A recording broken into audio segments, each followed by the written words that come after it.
Սոս Հակոբյան, Հայրենիք կուսակցության գործադիր մարմնի անդամ, տեղի ունեցավ վիճակահանությունը, ես կարծում գլխավոր երևի թեման, այսօրվա հավաքվելու դա էր, թե որ կուսակցությունը կամ դաշինքը որ համարն է ունենալու, Հայրենիք կուսակցությունը վաղարշաբթի նոյեմբերի 16-ին սպասվելիք տեղական ինքնակառավարման մարմինների ընտրություններում ունենալու է 8-րդ համարը։ Մենք կարծում ենք, որ դա լավ թիվ է, 8-ը, ինչպես գիտեք, քրիստոնեական խորհրդաբանությամբ նոր կյանքի նաև խորհրդանշում է, քանի որ Աստված 6 օրում ստեղծեց երկիրը, երկինքը եւ այլ մնացած ամենը, 7-րդ օրը հանգստացավ եւ 8-րդ օրը սկսվեց նոր կյանքը։ Հետևաբար նաև խորհրդանշում է, ես կարծում եմ վաղարշաբաթում դրանով իշխանափոխությունը, քաղաքացիական պայմանագրի իշխանազրկումը, Հայրենիք կուսակցությունը հանդես է գալիս հենց հաղթելու օրակարգով, ձևավորելու նոր իշխանություն վաղարշաբաթում, բնականաբար բացառելով քաղաքացիական պայմանագրի հետ որևէ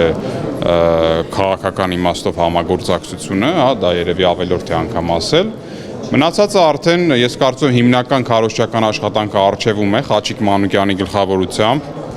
շատ դրական մարդ, շատ լավ կենսափորձով, բարձր բարոյական արժեքներով, Էջմիածին քաղաքում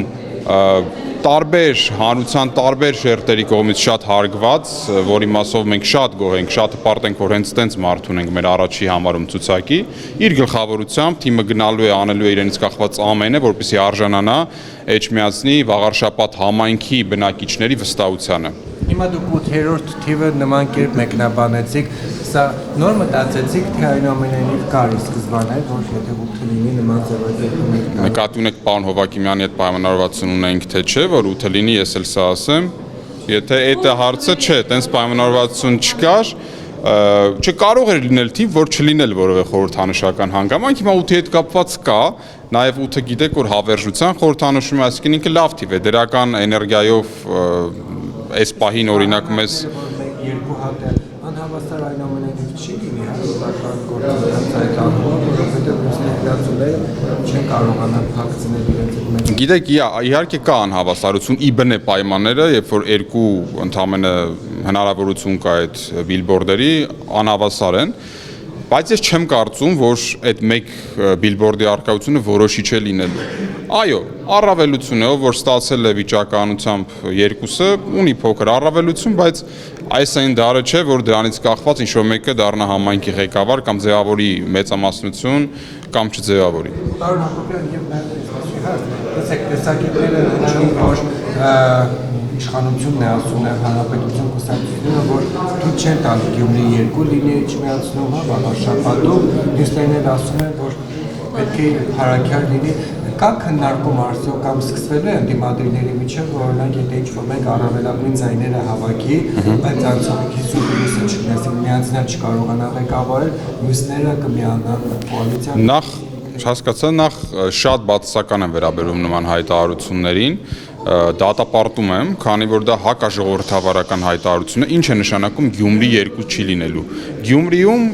տվյալ համայնքի բնակչությունը վստահեց իր ձայնը տվեց, ում որ տվեց, եւ դրա արդյունքում ձևավորվեց նոր իշխանություն։ Այնպես չի, որ մեզ բոլորից դա դուր պիտի գա կամ դուր չգա։ Ամեն դեպքում եղավ ժողովրդավարական էլեկտորալ պրոցեսների արդյունքների ամփոփում։ Եթե մենք ասում ենք Գյումրի 2 թույլ չենք տալու, այսինքն ինչ են ուզում ասեն, փորձելու են կանխեն ժողովրդավարական ընտրությամբ նոր իշխանության ձևավորումը, սա կարծում եմ հակաիրավական, գրագիտության սահմաններից դուրս արված հայտարարություն է, որը նորից պետք է խստորեն դատապարտել։ Ինչ վերաբերվում է ձեր հարցի բուն էությանը, այս պահին իհարկե, քանի դեռ որևէ արդյունք չկա, ընտրությունները չեն եղել, կոնկրետ ոչ մի բանի մասին խոսալ հնարավոր չէ, բայց մշտապես Հայրենիք կուսակցությունը հանդես է եկել այն դիրքերից, որ պետք է անենք մեզանից կախվածը քաղաքացիական պայմանագրին տեղերում տվյալ պայն տեղական ինքնակառավարման մարմինների ընտրություններում իշխանազրկելու համար։ Այսինքն մենք նման բացառումներ իհարկե չենք անում,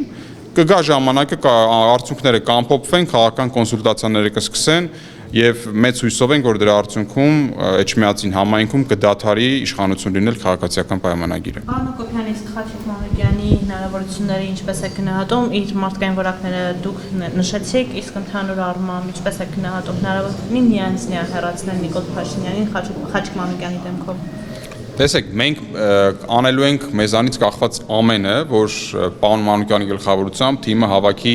հնարավորինս բարձր ձայները, այսինքն հնարավորություն լինի անգամ միայնակ իշխանություն ձևավորել, բայց իհարկե կանխորոշել հստակ թե վաղարշապատի բնակիչները ինչպես կձևավորեն իշխանական տոկոսները եւ քվեարկության տոկոսները դժվար է ասել։ Ամեն դեպքում պարոն Մանուկյանը Խաչիկ Մանուկյանը այն կերպարն է, որ ես վստահ եմ ցանկացած վաղարշապատի բնակիչ կուզենա իր համայնքի ղեկավարին տեսնել հենց Խաչիկ Մանուկյանի նման եւ փորձի առումով կառավարչական եւ կենսափորձի եւ բարոյական արժեքների եւ խոսքի եւ կեցվածքի առումով հենց այնպիսի մարդ, այնպիսի համայնքի ղեկավար, ինչպեսին Խաչիկ Մանուկյանն է, հետեւաբար ես գնահատում եմ շատ բարձր իր շանսերը ձևավորելու իշխանություն լինելու համայնքի ղեկավար։